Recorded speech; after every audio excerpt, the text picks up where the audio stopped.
Chapter 1. Resurrection Men. The grass leading down into the valley looked blue this morning. In the distance, the sun was just beginning to show over the mountains. As its rays gradually crept into the valley, two figures made their way down the path to the village. They didn't speak as they walked, although occasionally their uneven gait would cause them to knock into each other. Their ragged garments flapped in the sharp morning wind. One raised a gloved hand to clutch its broad-brimmed hat. The village, called Chiron, was little more than a few huts nestled together in the valley. The people here were shepherds and farmers, traveling to the nearest market town for anything the forest and fields could not provide. The settlement of less than 50 souls did not boast a church or school, the villagers relying instead on the teachings of their elders.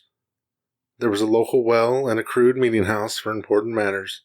This was to be Chiron's last day as a village. As the strangers made their slow descent into the valley, lurching along with no regard for the steepness of the terrain, the village slowly stirred to life. An old woman was already busy milking while her old man stalked through the outbuildings, clearly agitated. Finally, with an air of resignation, he turned to her. "Well, where is he then?" The woman did not lift her head from the flank of her cow. "Up in the woods. He said he had to gather flowers." "Flowers?" The man's name was Green. His voice was incredulous. Now the woman known to the village as Granny looked up. "He said he needed one flower for everyone in the village." She heaved a sigh and shook her head in a way that was habitual to her when she was thinking of corn. "Maybe we should have let him ripe a little longer," she joked. Green sighed. "He gets these notions." Granny stood up and gripped the bucket, feeling her spine crackle as she did so. It was not an unpleasant feeling, and she stretched a little. "Yes, and he forgets his promises. He said he'd help you chop the kindling, and now off he goes." Whatever her husband was about to say in answer to this was abruptly cut off by the sound of running feet. The two old people turned to face the source of the noise, a young man of about 17 or 18. "Jan!" The old man's face showed joy as he regarded his visitor. They had only recently taken him in, but Jan was already a great comfort to Green in his old age. He was a strong boy, and moreover, he was not in the habit of shirking his duties to go off on wild jaunts whenever the mood took him. Green noted with approval that the sickle in Jan's belt already had grass clinging to it. Jan ran a hand through hair like straw and nodded to them distractedly, looking around. He was still out of breath. Granny spoke up warily. "He's not here if you're looking for corn." The boy grimaced. "Bad luck. Rosie's finally dropped her calf." "He's gone up to the mountain," the old woman shrugged. "He'll come back when his stomach tells him to, I expect." "I don't know what will become of that child when Papa and I are gone. I really don't." "I shall take care of him, of course." Jan smiled. The smile was infectious, and the old people found themselves sharing it. Their thoughts were interrupted by the harsh croaking of a bird. Most people had risen by this time, and a few of them glanced toward the center of the settlement, where a number of crows were beginning to cluster. Gossip about poor fishing and a recent lack of rabbits died down as more of them noticed the birds. "Corbies?" breathed Jan. "But why so many? There's nothing for them here." Green furrowed his brow, but then his eyes widened. Two figures had appeared in the square. They wore broad hats and gloves, with their faces buried underneath thick scarves and their voluminous coats closely buttoned in spite of the growing warmth of the morning. They swayed drunkenly up to the carrion crows, forcing more than one of the birds to scuttle ahead of the stranger's unmindful feet. The two came to a dead stop in the middle of the square and stonily regarded the small crowd who had by now gathered to stare at them. The pragmatic people of the village had no great regard for beggars or drunkards, but no one challenged the strange men. No one spoke at all. Something white showed where the taller one's sleeve ended well above the rim of a glove. It was bone. Green's tongue finally loosened. "God help us. Resurrection men!" Granny choked, and one of the women nearby screamed. Several people dropped to their knees to plead for their lives. Jan tried to grab Granny and Green and drag them back into the nearest outbuilding, but time itself seemed to fight him. He felt like he was wading through mud. The two strangers had not moved. "This place?" the shorter one rasped. Its voice was like worms twisting in a rotting log. The taller one nodded, the scarf slipping down from its chin to reveal a bare jawbone missing several teeth. They opened their coats. Up on the mountainside, a boy was gathering flowers. He was too far away to hear the noises in the valley. His expression did not change as he slowly counted the flowers again and again. This was typical of him, for he rarely smiled or frowned or made any kind of face. This was Corm, who had been taken to Granny Green 17 years ago after he was found near the woods, whimpering and half buried in mud. She and her old man had accepted his care, and the village had grown used to his peculiarities over the years. Granny made him shirts from old sacks and quilts, and Green did his best to teach the boy useful things, some of which stuck and some which didn't.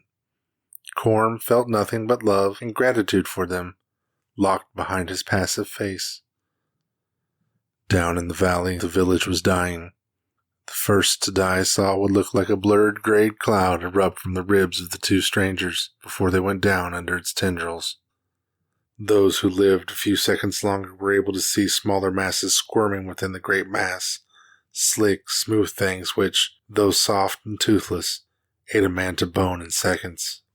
People were devoured as they ran or as they huddled paralyzed with fear. Granny Green and her man died before their bodies fell to the dust of the outbuilding floor. Rosie's calf was consumed a scant hour after it had been born. The village was emptied of life in minutes. When silence returned to the village, the two strangers looked at each other over the mass of busy crows. "Will he use any?" asked the smaller one, who called itself Kola.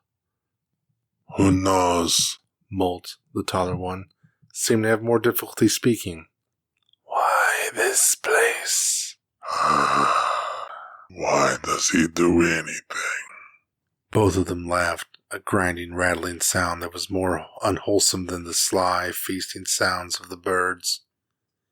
Kola clicked its jaw, and the two braced themselves as the viscous mass that had eaten a village slid up into them again. Most of the hapless crows came with it. "Heavy," Kola remarked. "No more talk." Molt straightened up and drew its coat shut. Together they departed the way they had come. Corm came down from the mountain about midday. Usually at noontime there would be smoke coming from one or more of the huts clustered there, but he saw none. Granny was not calling him to lunch. Papa and Jan and the other men were not working in the fields or talking in the streets. By now, even most of the surviving crows were gone. He saw no one at all. The only thing he noticed as he approached the settlement was that there seemed to be rubbish strewn everywhere. He kept careful hold of his flowers as he picked his way down the mountain. The village had an overwhelming smell that Corm did not like. It was a blood smell, but it was something more than that. There hung over the valley a stench of something unnatural. He had never encountered anything like it, and he had to press his palm against his mouth to keep from being sick. As he looked down at the ground, dizzy from the smell, he saw what he had taken to be trash earlier. Corm's expression did not change. He slowly lifted his head to take in the whole settlement, his eyes refocusing to admit the new truth they saw. Everyone was dead, the meat eaten from them. Some were in bones, some still had faces. He recognized many of them only by their clothing. A filthy gray film clung to all of them. Silently, Corm broke into a run, looking to the right and left, darting in and out of houses. He clutched the flowers tighter to his chest as he came to the end of his grim inventory. No one had made it. Except he dropped to his knees beside Granny and Papa. Jan's sickle lay across them like a guardian. With one hand, Corm shifted their bones, feeling their cold guts under his palm as he cocked his head and frowned with real thought. He believed that there were only 2 corpses here. He had not seen Jan anywhere else. Jan was not here. He was gone. Corm set down his flowers, There was no question as to what needed to be done. He found one of Green's spades, and for the rest of the day and into the night he dug shallow holes. One by one, he tipped each villager into a grave and covered them loosely with earth. He thought about them through the tedious and repetitive work. Corm had been teased for his ways. People lost patience teaching him, sometimes even Granny and Papa. Jan had been the only one who never seemed to mind. But as he studied each dead face, it was not these things Corm thought of. He thought of being taken fishing and given the coveted job of brushing Rosie's coat. He thought of Granny's bedtime stories and the little owl Jan's father had whittled him once. No one had asked for him, yet all had taken care of him. Corm knew this with an acute hidden perception. He mourned them deeply, even if he did not weep. The buck moon was high in the sky before he was done. He gathered the flowers in his arms once more and put one flower on each grave, one flower for every person in the village. When he had finished, there was one left. Jan's sickle lay where Corm had left it, reflecting the moon. He picked it up and put it in his belt, thinking that when he found Jan, he'd give it back to him. Then he walked out of the village with nothing but the clothes on his back. The gray creatures had left him no food and no indication of what direction he should go. He knew only that he had to go after Jan. It was the first time he had ever left the valley.